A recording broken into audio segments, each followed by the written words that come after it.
శుభోదయం మిత్రులారా, వార్తా కథనాలపై విశ్లేషణ కార్యక్రమం మార్నింగ్ న్యూస్ కు స్వాగతం. నేను మీ జర్నలిస్ట్ సత్య. ముందుగా రాష్ట్రంలో జరుగుతున్న రాజకీయ పరిణామాలను కనుక పరిశీలించినట్లయితే తీగలాగితే డొంక కదులుతోంది.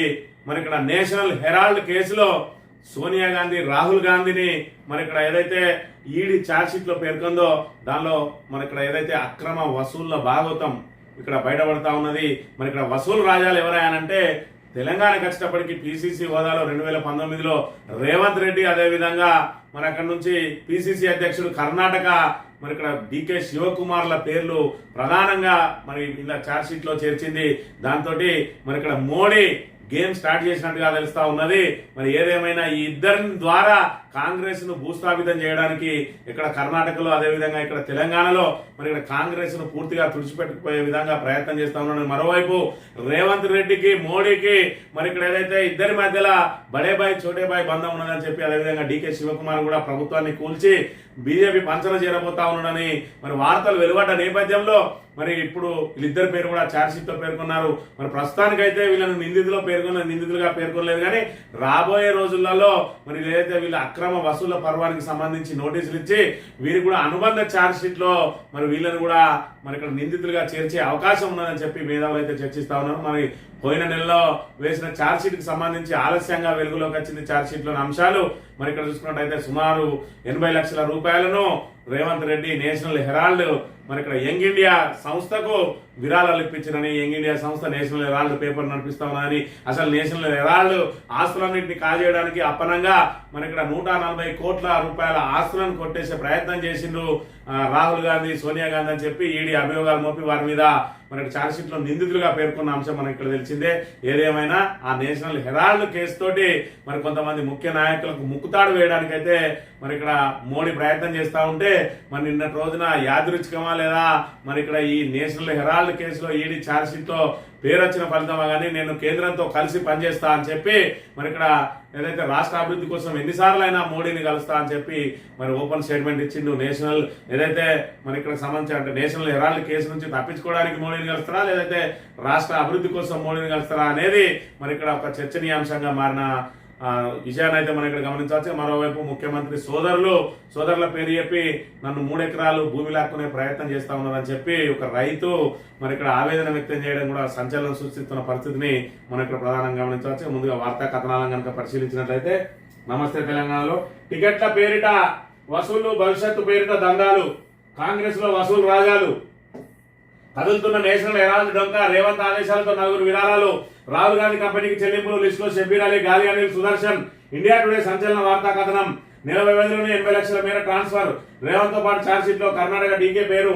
డీకే ద్వారా యంగ్ ఇండియన్ కు 2.5 కోట్లు డొనేషన్లు ఇస్తేనే టికెట్లు 10 బేరాలు, ఇవ్వకుంటే భవిష్యత్తు ఉండబోదని చెప్పి బెదిరింపులు అని చెప్పి మరి ఇక్కడ వసూలు రాజాలు ఏదైతే కాంగ్రెస్ కు టికెట్ల పేరిట మరి ఇప్పటికే అనేక మంది దగ్గర డబ్బులు వసూలు చేసిండ్రు. గతంలో చూసుకున్నట్టయితే పార్లమెంట్ ఎన్నికల సమయంలో టికెట్లు ఇస్తా అని చెప్పి మరి ఇక్కడ ఏదైతే కాంగ్రెస్ వ్యవహారాల ఇన్ఛార్జ్ దీపాదాస్ మున్షి మరి ఇక్కడ కాంగ్రెస్ నేతల నుంచి పెద్ద ఎత్తున డబ్బులు, అదేవిధంగా ఖరీదైన కార్లను గిఫ్ట్ గా స్వీకరించిందని చెప్పి పెద్ద ఎత్తున ఆరోపణలు వచ్చిన నేపథ్యంలో కాంగ్రెస్ అధిష్టానం ఆమెను మార్చి మరి ఇక్కడ మీనాక్షి నటరాజన్ ను తీసుకొచ్చిన మరి విషయం మరొక ముందే ఇప్పుడు నేషనల్ హెరాల్డ్ కేసుకు సంబంధించి టికెట్ల ఆశ చూపి పెద్ద ఎత్తున వసూలు చేసిండ్రు. అలా మరి ఏదైతే అకౌంట్ ట్రాన్స్ఫర్ ద్వారా మాత్రమే 80 లక్షలు వచ్చినాయి అని అంటే మరి ఇక్కడ ఏదైతే హవాలా ద్వారా కానీ లేదంటే బ్లాక్ మనీ ఎన్ని చేతులు మారింది అనేది దాని మీద ఇంకా పూర్తి స్థాయిలో మరి ఇక్కడ ఈడీ విచారణలో తేలే అవకాశం ఉన్నది. ఇప్పటికైతే నిందితులుగా చేర్చలేదు, కానీ భవిష్యత్తులో వీళ్ళిద్దరిని నిందితులుగా చేర్చి వాళ్ళ జుట్టును చేతులు పట్టుకోవడానికి నరేంద్ర మోడీ పావులు కలుపుతున్నాడా అంటే మరి అవుననే సమాధానం వినిపిస్తుంది. ఇప్పటికే రేవంత్ రెడ్డిని అధిష్టానం నమ్మడం లేదు. మరి అధిష్టానం ఇక్కడ ఎన్నిసార్లు వెళ్ళినా కూడా ఆయనకు అపాయింట్మెంట్ దొరకదు, కానీ ప్రధానమంత్రి దగ్గరికి వెళ్ళిన సమయంలో ఎన్నిసార్లు వెళ్తే అన్నిసార్లు మాత్రం డైరెక్ట్ అపాయింట్మెంట్ వస్తుంది. కానీ ఇప్పటి వరకు ₹1 కూడా మరి నిధులు తీసుకురాకపోయినా వ్యక్తిగతంగా మాత్రం వాళ్ళిద్దరి మధ్యలో సత్సంబంధాలే ఉన్నాయి. మరి నిన్నటి రోజున ఆయన నేను ఇంకా కేంద్రంతో కలిసి పనిచేస్తా, మరి ఇంకా అక్కడ కేంద్రం ద్వారా నిధులు తీసుకొచ్చే ప్రయత్నం చేస్తా అని చెప్పి ఆయన ఏదైతే చెప్తా ఉన్నాడో అది నిధుల కోసం మరి ఎన్నిసార్లు అయినా కలుస్తారా, లేదంటే మరి ఇక్కడ ఆయనకు సంబంధించిన కేసులో నుంచి నిందితులుగా చేర్చకుండా ఉండడం కోసం కలుస్తారా, లేదంటే భవిష్యత్తులో మీరు ఎప్పుడు పిలిచినా కూడా పార్టీని చీల్చుకొని బయటకు రావడానికి సిద్ధంగా ఉన్నా అని సంకేతాలు ఇవ్వడానికి కలుస్తారా. కానీ మొత్తానికైతే మరి ఎన్నిసార్లు అయినా కలుస్తా అని చెప్పి నిన్న రోజున ప్రకటించిండు. మరోవైపు నేషనల్ హెరాల్డ్ కేసు అయితే కాంగ్రెస్ ను మరి భారీ కుదుపులకు గురి చేస్తున్న అంశాన్ని కూడా మనం ఇక్కడ ప్రధానంగా గమనించవచ్చు. కాంగ్రెస్ కి ఏటీఎంల తెలంగాణ రేవంత్ అవినీతి బట్టబయలు ఇప్పటికైనా కేంద్రం చర్యలు తీసుకుంటుందా? ప్రజల దృష్టి మరల్చేందుకు డైవర్షన్ డ్రామాలు దివ్యమైన రాష్ట్రాన్ని దివాలా దించిండ్రు. కేసు నమోదు చేసి ఈడీ చేతులు దులుపుకోవద్దు. కాళేశ్వరంలో అవినీతి ఎక్కడదన్నా తన మామ పద్మారెడ్డి మాటలతో రేవంత్ ఫ్యూజులు ఎగిరినాయి. బీఆర్ఎస్ వర్కింగ్ ప్రెసిడెంట్ కేటీఆర్ నిప్పులు నాడు నేడు రేవంత్ వసూలు అంటున్న ప్రశాంత్ రెడ్డి. పిసిసి హోదాలో దోపిడీ, సీఎం హోదాలో అవినీతి, రేవంత్ రాజీనామా చేయంటున్న ఎమ్మెల్సీ దాస శ్రవణ్ అని చెప్పి కాంగ్రెస్ కు ఏటీఎం లా మారింది తెలంగాణ.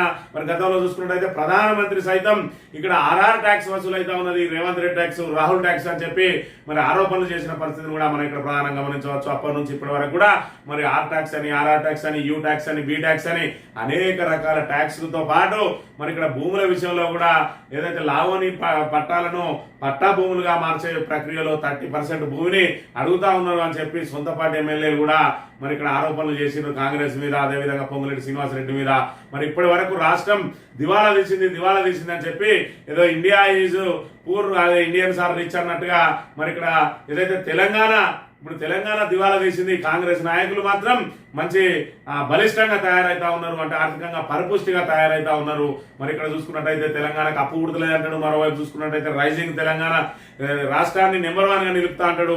మరి గుట్టుగా సంసారాన్ని సాగదీయాల్సిన రేవంత్ రెడ్డి మరి ఇక్కడ ఏదైతే పరిపాలన చేతగాక తన వైఫల్యాలను కప్పిపుచ్చుకునేందుకు గత ప్రభుత్వం మీద ఆరోపణలు చేసి మరి ఇక్కడ ఇచ్చిన హామీలను నెరవేర్చలేని స్థితికి బీఆర్ఎస్ఏ కారణం అని చెప్పి మరి ఇక్కడ ఏదైతే సానుభూతి పొందే ప్రయత్నం చేస్తా ఉన్నాడు. అందులో భాగంగా రాష్ట్రాన్ని పరువు మొత్తం కూడా గంగపాలు చేసిండు.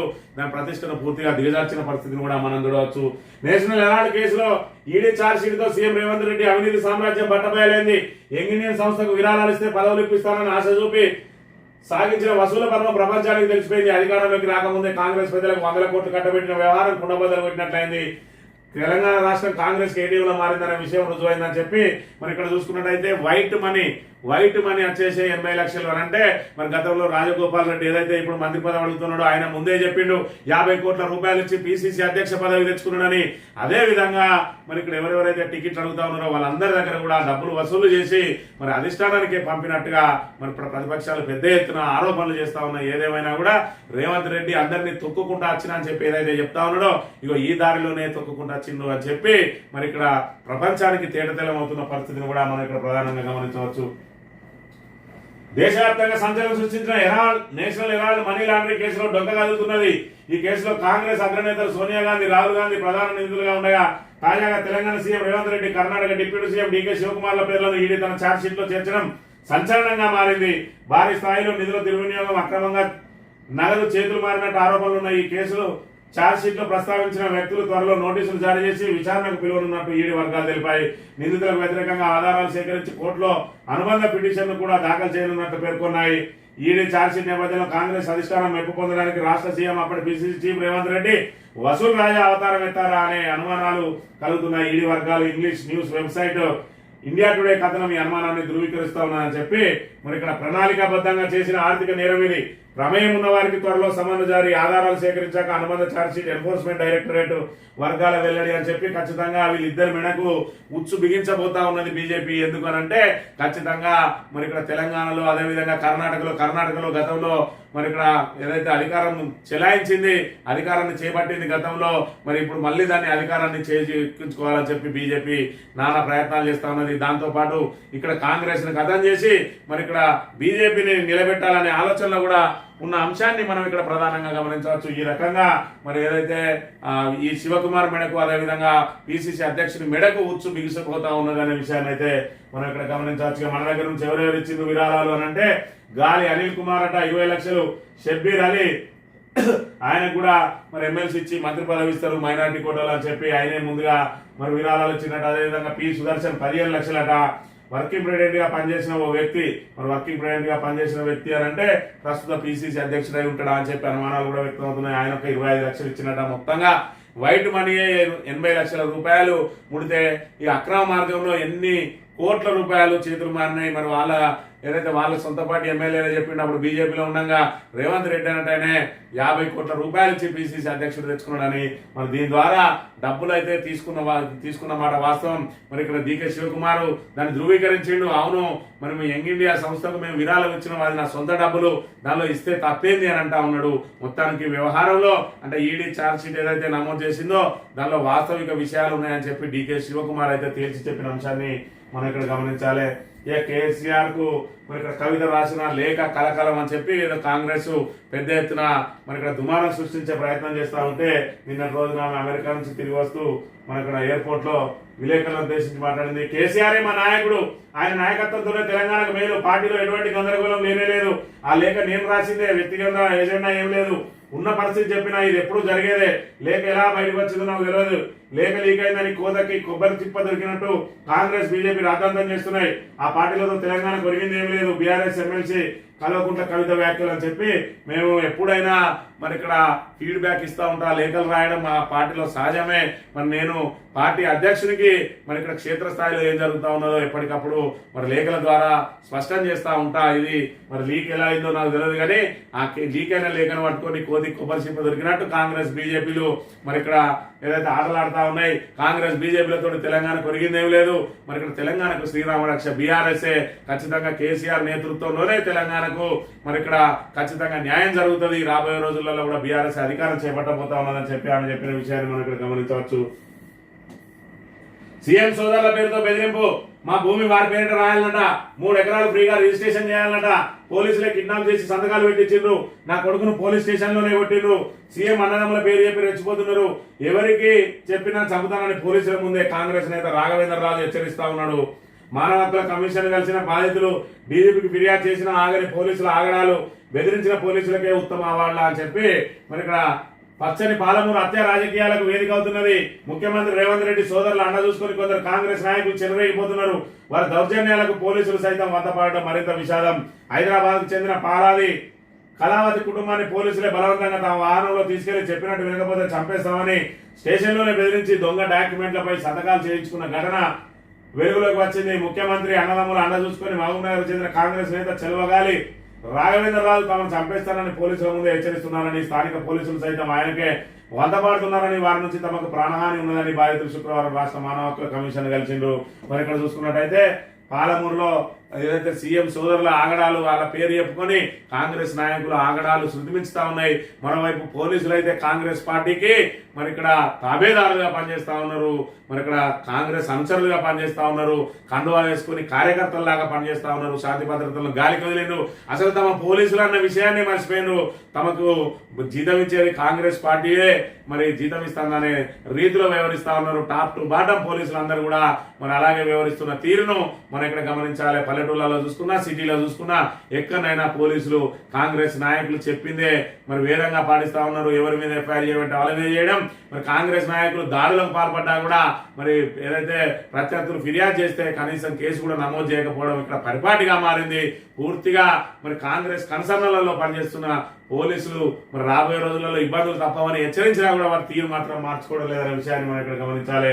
ఇక హైకోర్టు నిన్నటి రోజున మరి మా ఆదేశాలే బేఖాతరు చేస్తారా, కాంగ్రెస్ పెద్దల భూ కబ్జాకు పోలీసుల సహకారం అని చెప్పి పోలీసుల మీద ఆగ్రహం వ్యక్తం చేసింది. సొంత విచక్షణ వద్దు వైవి సనులత పిటిషన్ విచారణ చట్ట ప్రకారం చర్య తీసుకోవాలని చెప్పి సైబరాబాద్ పోలీసులను ఆదేశించిందట.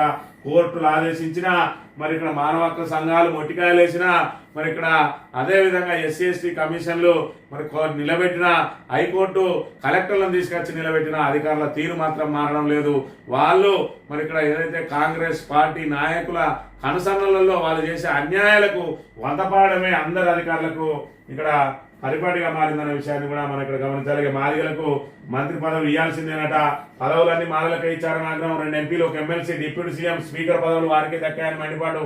ముందుగా ఏప్రిల్లోనే మాదిగ ఎమ్మెల్యేలకు లేక ఆ తర్వాత లంబాడ ఆదివాసీ ఎమ్మెల్యేలు, మరోవైపు రంగారెడ్డి జిల్లా ఎమ్మెల్యేల లేక వారి తరఫున వకాల్తాతో జానారెడ్డి ఇంకో లేక కాంగ్రెస్ లో వరుసగా లేఖాస్త్రాల కలకలం. ఒకవైపు మరి ఇక్కడ 6 మంత్రివర్గ బెర్తులను నింపలేక కాంగ్రెస్ మల్లగుల్లాలు పడతా ఉన్నది. ఇప్పటికే ఇటు ఎంపీ ఏదైతే వివేక్ మరి మాజీ ఎంపీ ప్రస్తుత చెన్నూరు ఎమ్మెల్యే వివేక్, అదేవిధంగా రాజగోపాల్ రెడ్డి వీళ్ళందరూ కూడా మరి ఇక్కడ ఏదైతే ఆ మంత్రి పదవి కోసం వేచి చూస్తా ఉన్నారు. ఒకే ఇంట్లో 2 మంత్రి పదవులు ఇవ్వద్దని చెప్పి అక్కడ రాజగోపాల్ రెడ్డి, కోమటిరెడ్డి కుటుంబానికి 2 ఇస్తే మాకు కూడా 2 ఇవ్వాలని ఉత్తమ్ కుమార్ రెడ్డి అడ్డగలుగుతా ఉంటే, మరోవైపు ఇక్కడ చూసుకున్నట్టయితే ప్రేమ్ సాగర్ రావు ఖచ్చితంగా నాకే కావాలి అని చెప్పి ఈయనకు ప్రేమ్ సాగర్ రావుకు శ్రీధర్ బాబు అండదండలతోటి ఇక్కడ వివేక్ కుటుంబాన్ని, కాకా కుటుంబాన్ని తొక్కేసే కార్యక్రమంలో భాగంగా శ్రీధర్ బాబు ఈయనకు మంత్రి పదవి రాకుండా అడ్డుపడతా ఉన్నాడు. ఇట్లా ఎవరికి వాళ్ళు మరి ఇక్కడ మంత్రి పదవుల కోసం ఇలా కొట్లాడుతూ ఉంటే, మరోవైపు మాదిగలు మాకు ఒక్క మంత్రి పదవి కూడా ఇవ్వలేదు, అన్ని మాలలకే మీరు ఇక్కడ అన్ని ఇస్తా ఉన్నారు, మరి మా పరిస్థితి ఏంటని చెప్పి వాళ్ళు మళ్ళీ లేఖ రాసిరట. మరోవైపు రంగారెడ్డి జిల్లాకు మరి ఇక్కడ మంత్రి పదవి ఇవ్వాల్సిందే అని చెప్పి వాళ్ళ తరఫున జానారెడ్డి వకాలతో పుచ్చుకున్నారని చెప్పి మొత్తానికైతే 2 సంవత్సరాలు దగ్గరికి వస్తున్నా కూడా మంత్రివర్గ విస్తరణ చేపట్టలేని అసమర్థ పార్టీగా మారింది కాంగ్రెస్, అసమర్థ ప్రభుత్వంగా మారింది రేవంత్ రెడ్డి ప్రభుత్వం అనే విషయాన్ని మనం ఇక్కడ గమనించవచ్చు. ఇక తడిసిన వాటికి దిక్కేవారు అకాల వర్షాలకు తడుస్తున్న ధాన్యం కొనుగోలు కేంద్రాల్లోనే మొలకలు తూకం వేయమంటున్న అధికారులు, తీవ్రంగా నష్టపోతున్న రైతులు నాడు భరోసా ఇచ్చిన కేసీఆర్ తడిసిన వాటిలో మద్దతు ధరకే కొనుగోలు. ప్రస్తుతం అందుకు విరుద్ధంగా పరిస్థితి. రైతుల కోసం పట్టిన సీఎం రేవంత్ ప్రకటనలకే ఫలితమైన మంత్రి ఉత్తమ్ అన్నదాతల కన్నీరు మున్నీరు అని చెప్పి ఇక్కడ తడిసిన వడ్లను కొనే నాదుడే లేదు. అసలు పైచర్ వచ్చిందిరా అయ్యా అంటే కూడా కొనుగోలు కేంద్రాలలో కొనుగోలు చేపడతలేరు. ఇంకా తడిసిన ధాన్యాన్ని కొని రైతులకు అండగా నిలుస్తారనేది ఇక్కడ మరి ఇక్కడ వాళ్ళకు అత్యాశ అవుతుందనే విషయాన్ని కూడా గమనించాలి. బోనస్ అయితే బోగస్ అయిపోయింది. మరి ఇక్కడ పెట్టుబడి సాయం అక్కడనే నిలిచిపోయింది. రుణమాఫీ సగానికి సాప చుట్టేసిండు. మొత్తానికైతే రైతులను నట్టేట ముంచిండు. ఇక్కడ సకాలంలో ధాన్యం కొనుగోలు లేక అకాల వర్షాలతోటి రైతులు నానా ఇబ్బందులు పడుతున్న దుస్థితిని మనం ఇక్కడ గమనించాలి. ఇక ఇంజనీరింగ్ కౌన్సిలింగ్ కూడా ఇప్పట్లో లేనట్టేనట.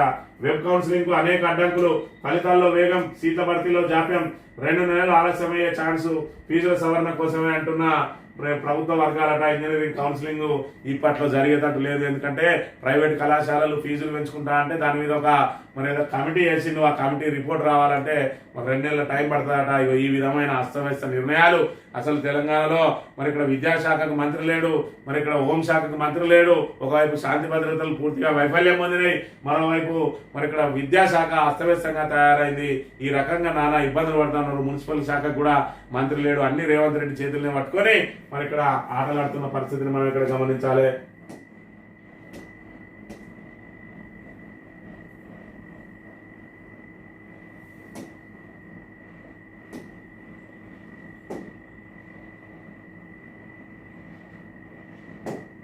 సాక్షి దినపత్రిక విషయానికి వస్తే 50 సార్లైనా మోడీని కలుస్తా, ఎన్నికలప్పుడే రాజకీయం, తర్వాత అభివృద్ధి లక్ష్యం.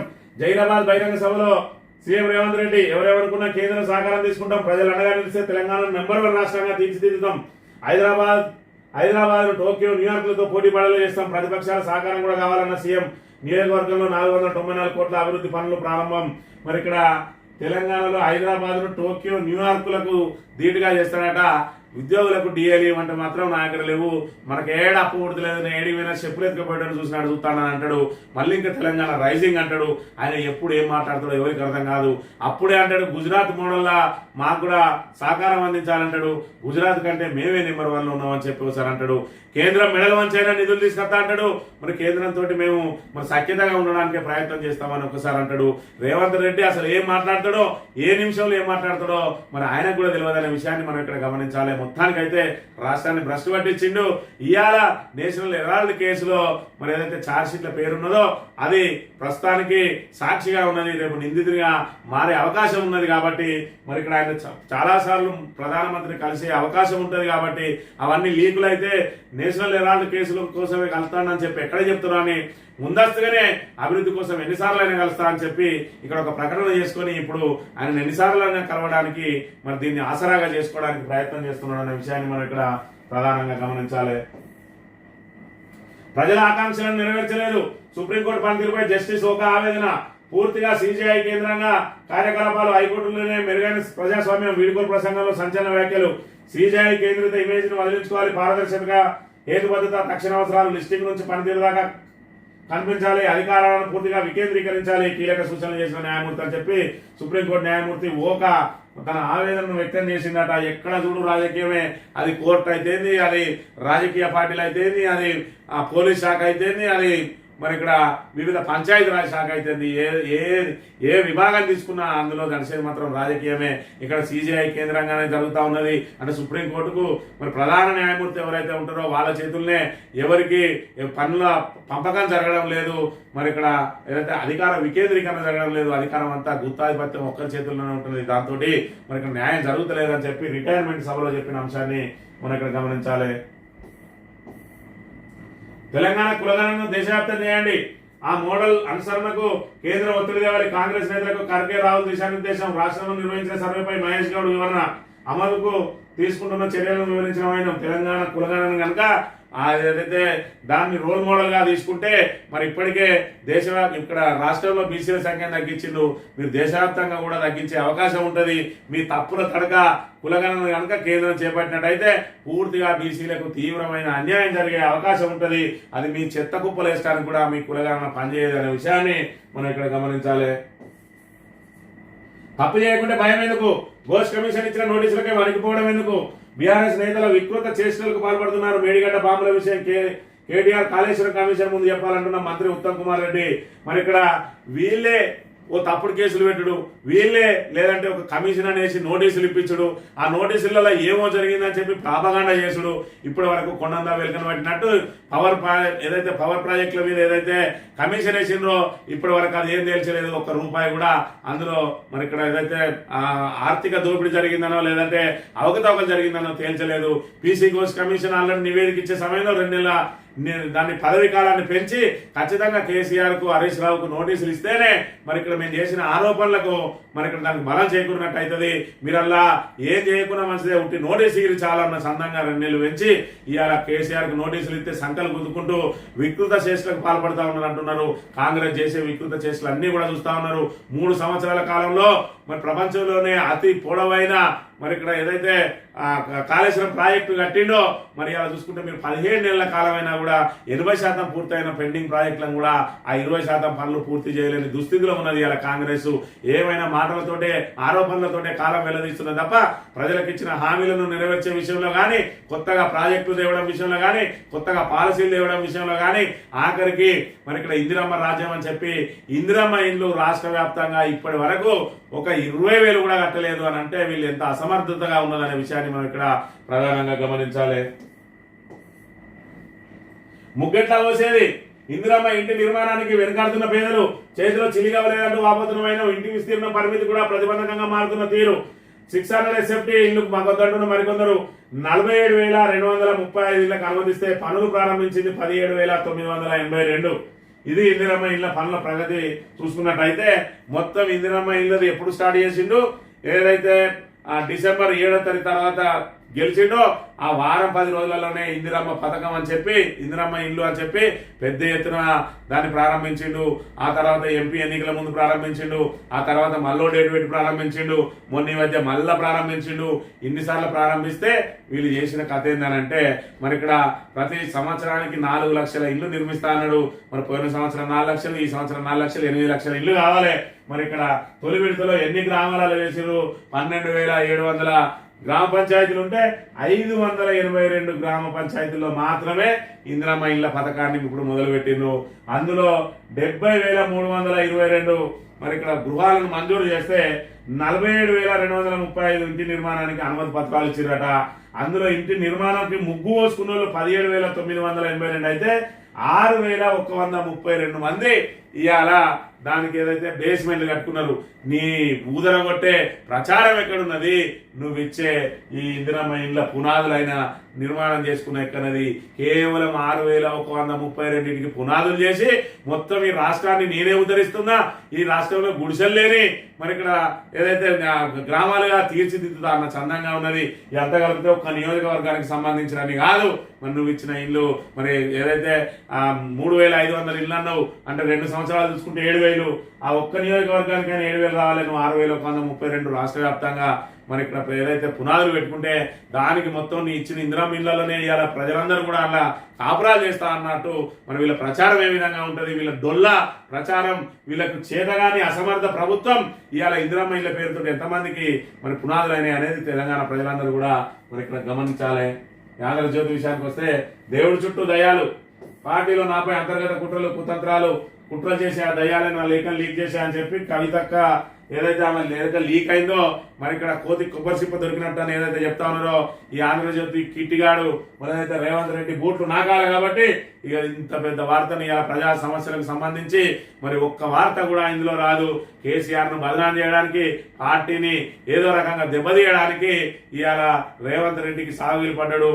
మరి ఇక్కడ చూసుకున్నట్టయితే ఇవాళ ఎంత పెద్ద కేసు అది నేషనల్ హెరాల్డ్కి సంబంధించి ఇక చూసుకుంటే ఎంత అంత కొడితే జానడు ఇయ్యలేదు. నేషనల్ హెరాల్డ్ విరాళంపై మళ్ళీ కలకలం, పదవులు ఆశ చూపి వసూలు చేశారు.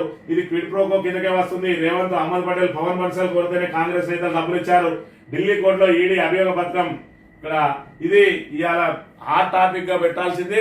రాష్ట్రంలో ఒక ముఖ్యమంత్రి మీద ఈడీ ఛార్జ్ షీట్ లో పేరు నమోదు చేసిందంటే ప్రజలందరికీ తెలియజేయాల్సిన వార్తను ఇక్కడ పెట్టింది. బీఆర్ఎస్ లో వాళ్ళ అంతర్గతంగా సంబంధించి మరి మా నాన్నకి నేనే లేఖ రాసిన అని చెప్పి కవితకు ఏదైతే చెప్పిందో దాన్ని సిల్వర్ పర్వలు చేసి ఇక్కడ పెద్ద వార్తను ప్రచురించి బీఆర్ఎస్ ను మరి ఇక్కడ ఏదో బదనాం చేసే ప్రయత్నం చేస్తా ఉన్నది. ఇవాళ పత్రికలు అంటే ప్రతిపక్ష పాత్ర పోషించాలి, తప్పు ఎవరు చేసినా ఎత్తి చూపాలి. కానీ అధికార పక్షానికి ప్రజా సమస్యలను మరి అధికార పక్షం దృష్టికి తీసుకుపోయే విధంగా ప్రజా సమస్యలను ప్రస్తావించాలి. మరి ఖచ్చితంగా ప్రభుత్వాలు తప్పు చేస్తే దాన్ని బయట పెట్టాలి. బయట పెట్టి మరి వాళ్ళు ఇంకోసారి అలాంటి తప్పిదాలు చేయకుండా సరిదిద్దుకునే విధంగా ప్రతిపక్ష పాత్ర పోషించాల్సిన పత్రికలు కేవలం వాళ్ళ ఆస్తులు కాపాడుకోవడానికో యాడ్స్ కోసమో మరి ఇక్కడ వాళ్ళ బూట్లు నాకడానికి కూడా సిద్ధమవుతున్నాయి ఆంధ్రజ్యోతి అనే విషయాన్ని మనం ఇక్కడ గమనించాలి. తెలంగాణ జీవన శైలిలోని సౌందర్యం, మహిళల భద్రత, సాధికారతకు ఆదర్శం, అభివృద్ధి, ఆత్మీయత, ఆత్మగౌరవానికి రాష్ట్ర ప్రతీక. హైదరాబాద్ సురక్షిత నగరం మిస్ వరల్డ్ పోటీదారులు head to head challenge final లో తెలంగాణపై జడ్జీలు అడిగిన ప్రశ్నలకు అద్భుత సమాధానాలట. మరి ఇక్కడ ఏదైతే అందాల పోటీలకు సంబంధించి మరి ఇక్కడ చివరి ఘట్టానికి దగ్గరికి రాబోతా ఉన్నది. హెడ్ టు హెడ్ లా మరి ఇక్కడ టాప్ 10 వాళ్ళను ఎంపిక చేయడానికి మరి ఇక్కడ పోటీలు జరిగిన అంశాన్ని కూడా మనం ఇక్కడ గమనించవచ్చు. మోదీని ఎన్నిసార్లు అయినా కలుస్తారు. దీని వెనుక ఈ వార్తకు ఖచ్చితంగా లింక్ ఉన్నది. నేషనల్ హెరాల్డ్ దానికి మరి ఇక్కడ మోదీని ఎన్నిసార్లు అయినా కలుస్తా అనే దానికి అసలు మోడీని మరి నిన్న గాని మొన్న గాని దానికంటే ముందు రోజు గాని మోడీని ఎందుకు కలుస్తా ఉన్నాడనే ప్రస్తావనే రాకున్నా హఠాత్తుగా మోడీని ఎన్నిసార్లు అయినా కలుస్తా అని చెప్పి ఆయన ప్రకటన చేయడం వెనుక నేషనల్ హెరాల్డ్ కేసులో మరి ఈడీ దానిలో ఖచ్చితంగా ఆయన పేరు ఏదైతే అలా ప్రస్తావించబడ్డదో దానికి మరి మోడీని కలవాల్సి వస్తుంది, బీజేపీలను కలవాల్సి వస్తుంది, మంత్రులను కలవాల్సి వస్తుంది, అమిత్ షాని కలవాల్సి వస్తుంది. కాబట్టి రాష్ట్ర అభివృద్ధి కోసమే కలుస్తున్నా అని చెప్పి దీని ముసుగులో ఈ కేసు నుంచి బయటపడేందుకు దాన్ని కలవడానికి మార్గం సుగమం చేసుకునేందుకు ఎన్నిసార్లు అయినా కలుస్తారని ఇచ్చిన స్టేట్మెంట్ అనేది తెలంగాణ ప్రజానీకం గమనించాలి. నీలోఫర్ సూపరింటెండెంట్ పై కొరడా, అవినీతి అక్రమాల ఆరోపణలు, ఆసుపత్రి బ్లడ్ బ్యాంక్ లో దొంగతనం జరిగిన నిర్లక్ష్యం అని చెప్పి నీలోఫర్ సూపరింటెండెంట్ ఏదైతే ఉన్నాడో ఆయన మరి ఏకంగా ప్రభుత్వ స్థలంలోనే ప్రైవేట్ మెడికల్ షాప్ కట్టుకోవడానికి మన పర్మిషన్ ఇచ్చిండు. ఆ జాగ వాళ్ళకు దారాదత్తం చేసిండు అని అంటే ఎవడెవడు ఎంతెంత దోసుకోవడానికి తెగబడతా ఉన్నారు. ఇవాళ సాక్షి దినపత్రిక దాన్ని బయట పెట్టిన తర్వాత ఈయనను సస్పెండ్ చేసిండ్రు. అదేవిధంగా దాన్ని అక్కడి నుంచి కూల్ చేసిండ్రు. అదే కనుక పత్రికలు కనుక ప్రశ్నించకపోతే ఆ భాగవతం ఏ విధంగా నడిచేది? ఈయన అవినీతి అక్రమాలు ఇప్పటికే 3 మెమోలు ఇచ్చిందట. అయినా ఇంత కీలక పదవులు ఏ విధంగా పెట్టిండ్రు, ప్రశ్నించేవారు లేకపోతే ఏ విధంగా ఉంటుంది అనేది అదే ఆంధ్రజ్యోతుడు ఇక్కడ వార్త రాసుకున్నాడు. కానీ అక్కడ ప్రైవేట్ బిల్డింగ్ కడతానని కూడా ఒక్కరోజు కూడా ఎక్స్పోజ్ చేయలేదు. ఇలా సస్పెండ్ చేసినాక వార్తను ప్రచురించిండు. ఏదైతే పత్రికలు ఉన్నాయో ఖచ్చితంగా ప్రభుత్వ ప్రజా వ్యతిరేక విధానాలను మరి ఇక్కడ ప్రశ్నించాలి, ప్రజల ముందుకు తీసుకురావాలి. దాన్ని సరి చేయడానికి మరి ఇక్కడ పత్రికలు తమ వంతు పాత్ర పోషించాలి. కానీ డబ్బులు సంపాదించుకోవడానికో లేదంటే యాడ్స్ కోసమో తమ ఆస్తులను కాపాడుకోవడానికో మరి అలాంటి ప్రజలకు అన్యాయం చేస్తే ఖచ్చితంగా మిమ్మల్ని పాతాళలోకానికి తొక్కక తప్పదనే విషయాన్ని కూడా గమనించాలి. ఈనాడు దినపత్రిక విషయానికి వస్తే ఇది ప్రధానంగా ఈయన నేషనల్ హెరాల్డ్ కేసులో మరి ఈయన నిందితుడిగా మారబోతా ఉన్నాడా లేదా సాక్షిగానే ఉంటాడా అని చెప్పి చర్చించాల్సిన పేపర్లు ఇవాళ ఏదైతే దీని అంతా ప్రజల లోపల చూపించే ప్రయత్నం చేస్తా ఉన్నాయి. ఎందుకంటే ఈయన రాబోయే రోజులలో ఏదైతే ఈ నేషనల్ హెరాల్డ్ కేసుకు సంబంధించి ఛార్జ్ షీట్ లో పేరు మరి నిందితుడిగా మారకుండా ఉండడం కోసం కలుస్తాడు. కాబట్టి మరి ముందే కలుస్తా అని చెప్పినా నేను పోయేది అభివృద్ధి కోసమే అని చెప్పడం కోసం ఈనాడు, ఆంధ్రజ్యోతి, అదేవిధంగా తాబేదార్ పత్రికలు అన్నింటిలో కూడా ప్రధాన హెడ్డింగ్ లైన్ లో ఇచ్చుకొని ఇక 10 సార్లు అయినా కూడా అభివృద్ధి కోసమే అని చెప్పి ప్రజలను మెబ్బెట్టడానికి వచ్చిన వార్త ఇది అనే విషయాన్ని మనం గమనించాలి.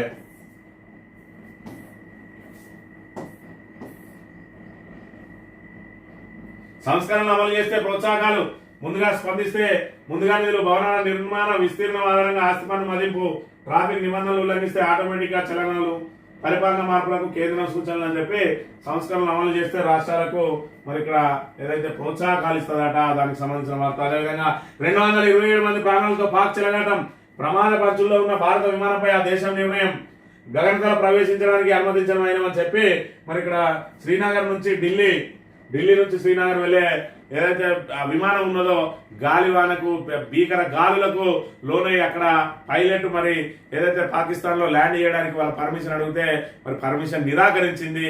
దాంతో మరి ఇక్కడ ఏదైతే ప్రమాద అంచులో ఉన్నా కూడా 8,500 కిలోమీటర్ల స్పీడ్ తోటి కిందికి వచ్చిందట. దాని సాధారణ వేగం 1,500 నుంచి 2,500 లోపు ఉంటది. అసంటిది 8,500 స్పీడ్ తోటి మరి తప్పనిసరి పరిస్థితులలో అక్కడ ల్యాండింగ్ అయింది. శ్రీనగర్ లో సేఫ్ ల్యాండింగ్ అయింది. ఒకవేళ అది క్రాష్ అయి ఉంటే ఆ పాపం అంతా మరి ఇక్కడ పాకిస్తాన్ అంటే పాకిస్తాన్ వాళ్లకు మానవత్వం లేదు అనడానికి ఈ సంఘటనే మరి ఇక్కడ ఉదాహరణగా మనం ఇక్కడ ప్రధానంగా గమనించవచ్చు. ఇక కడుపు తరుక్కుపోతోంది. అటు ఇటు అన్నదాతకు దగా, కొనుగోలు కేంద్రాల్లో అదనపు తూకం, రైస్ మిల్లుల్లో తరుగుబారం, ధాన్యం విక్రయాల్లో రైతుల అవస్థలు. ఇప్పటి వరకు మంత్రులందరూ కూడా ఒక్క గింజ కూడా తరుగు తీస్తలేము, మీ ప్రభుత్వంలో బోలెడు తరుగులు తీసిరని చెప్పి ఉత్తమ్ కుమార్ రెడ్డి, శ్రీధర్ బాబు, కోమటిరెడ్డి వెంకటరెడ్డి, పొన్నం ప్రభాకరు, మరి ఇక్కడ కొండ సురేఖ, సీతక్కలు పదే మరి రైతులకు మేము అండగా ఉన్నామని చెప్తా ఉన్నారు. ఇక్కడ చూసుకున్నట్టయితే ఏ విధంగా రైతులు నిలువు దోపిడీకి గురవుతా ఉన్నారు అనేది నీ తాబేదారు పత్రికనే చెప్తా ఉన్నది. ఇంకా ఇందులో నిజం లేదని చెప్పి మీరు వాదించడానికి కూడా లేదు అనే విషయాన్ని మనం ఇక్కడ గమనించాలి. ఇక్కడ చూసుకున్నట్టయితే 3 రైతుల కొనుగోలు కేంద్రం జారీ చేసిన ట్రక్ షీట్ లో 710 బస్తాలు, ట్రక్ షీట్ పోయేటప్పుడు 700 బస్తాలు ఉంటే మరి ఇక్కడ రైస్ మిల్లుకు తరలించిన తర్వాత ట్రక్ షీట్ లో 689 బస్తాలట. అంటే మరి 21 బస్తాలు అంటే దగ్గర 8 క్వింటాల కటింగ్ చేసిండు, 8 క్వింటాలను కట్ చేసిండు అని అంటే ఆ రైతుల మీద మరి ఇది పోనీ ఇక్కడ 710 బస్తాలు ఇక్కడ 689 అయినాయి అని అంటే దానికంటే ముందే ఏదైతే కిలో తీసుకుంటా ఉన్నారో మరి 40 కిలోలకు కిలో అంటే మరి 2.5 కిలోలు ఆల్రెడీ క్వింటల్కు 2.5 కిలోలు అక్కడ కట్ చేస్తా ఉన్నారు. అది అయిపోయిన తర్వాత మిల్లుకి వచ్చిన తర్వాత మళ్ళీ ఇక్కడ 21 బస్తాలను కట్ చేసిండు అని అంటే ఎంత దుర్మార్గమైన ప్రభుత్వం నడుస్తా ఉన్నది. రైతులను ఏ విధంగా నిలువుదేపుడికి గురి చేస్తా ఉన్నది. ఒకవైపు ధాన్యం కొనుగోలు కేంద్రాలలో పడిగాపులు కాస్తా ఉన్నారు. మరి ఇక్కడ సకాలంలో ధాన్యం కొనుగోలు లేక నానా ఇబ్బందులు పడతా ఉన్నారు. అకాల వర్షాలతో ధాన్యం తడిసి అన్నమో రామచంద్ర అని చెప్పి రైతుల ఆర్తనాదాలు ఒకవైపు ఉంటే రైతులను యథేచ్ఛగా రైస్ మిల్లర్లు దోచుకుంటా ఉంటే ప్రభుత్వం చోద్యం చూస్తా ఉన్నది. ఇంకా మేము గింజ కూడా కడియెత్తలేమంటారు. సిగ్గుపడాలే. ఇలా మంత్రులు బయట మాట్లాడడానికి సిగ్గుండాలే. ఇక్కడ మరి మీ తాబేదార్ పత్రికనే చెప్పింది. ఇక్కడ ఒక్క రైతుకు సంబంధించే 21 బస్తాలు 8 క్వింటాలు, అది కూడా ఆల్రెడీ వాళ్ళు ఏదైతే తరుగు పేరుతోటి ఎక్స్ట్రా తూకం జరిగిందో అది కాక మళ్ళీ 8 క్వింటాలు మరి ఇక్కడ ఒక లారీకి 8 క్వింటాలు కోత కోసిరు అని అంటే మీ ప్రభుత్వం తింటారా ఈ డబ్బులు? రైస్ మిల్లర్లు తింటారా? మీ అధికారులు తింటారా? ఎందుకు రైతులను నానా హింసలు పెడతా ఉన్నారు? ఎద్దేడిసిన విషయం రైతేడిసిన రాజ్యం బాగుపడదని మీరే పదే చెప్పారు కదా. రైతును ఏడిపించిన చరిత్ర మీది. ఇక్కడ ఏదైతే రైతు భరోసా ఇప్పటి వరకు 4 ఎకరాలకు మించి ఇయ్యలేదు. మరి పెట్టుబడి సాయం అందక మరి ఇప్పటికే మీరు కాళేశ్వరాన్ని ఎండబెట్టి గోదావరిని ఎడారిగా మార్చి సాగునీరు లేక నానా ఇబ్బందులు పడి అవన్నిటి కూడా దాటుకుంటూ వచ్చి ఇలా ఎంతో కొంత పంట పండిస్తే ఆ పంటను కూడా దోసుకుపోతా ఉన్నది కాంగ్రెస్ ప్రభుత్వం. ఈ రకంగా అన్నదాతలను నానా ఇబ్బందులకు గురి చేస్తా ఉన్నది. మరి ఇక్కడ ఏదైతే ఇంకా 3 సంవత్సరాల పాటు ఈ రాక్షస పాలన అనుభవించక తప్పదు తెలంగాణ ప్రజానీకం. కానీ ఇప్పటికైనా కళ్ళు తెరవాలి. ఇంకా కూడా ఏదో ప్రజలను మభ్యపెట్టే ప్రయత్నాలు చేస్తా ఉన్నారు. మరి ఇక్కడ దివాలా తీయించింది ఇప్పటికే రాష్ట్రాన్ని అనే విషయాన్ని గమనించి ఎన్నికలు ఎప్పుడొచ్చినా కూడా కాంగ్రెస్ కు బుద్ధి చెప్పడానికి అసలు చేతి గుర్తు అంటేనే మరి ఏదైతే కాంగ్రెస్ కు హఠావో తెలంగాణకు బచావో అన్న చందంగా ప్రతి వ్యక్తి కూడా దాన్ని మీదేసుకొని మరి ప్రయత్నం చేయాలి. ప్రజల లోపల చైతన్యం తీసుకురావాలి. ప్రతి ఒక్కరు కూడా ప్రజలందరూ కూడా మరి ఇక్కడ ఏదైతే 6 గ్యారంటీల పేరుతో ఏ విధంగా మోసం చేసిరు, 420 హామీలు ఇచ్చి ఏ విధంగా మోసం చేసిరు, రైతులను ఏ విధంగా మోసం చేసిరు, నిరుద్యోగులను ఏ విధంగా మోసం చేసిరు, మరి ఇక్కడ పన్ను టాకులను పెన్షన్ పేరుతో ఏ విధంగా మోసం చేసిరు, మహిళలకు 2,500 ఇస్తాను ఏ విధంగా మోసం చేసిరు, తులం బంగారం ఇస్తాం, షాదీ ముబారక్లు అని చెప్పి ఏ విధంగా మోసం చేసిరు, అన్నిటిని కూడా నిత్యం ఎవరికి వారు గుర్తు చేసుకొని కాంగ్రెస్ ను భూస్థాపితం చేస్తేనే తెలంగాణ బాగుపడుతుంది. తెలంగాణకు మరి బీఆర్ఎస్ శ్రీరామ రక్ష అని చెప్పి మరి ఇక్కడ మరోసారి తెలియజేస్తూ ఇది ఈ రోజు morning news. Thank you very much.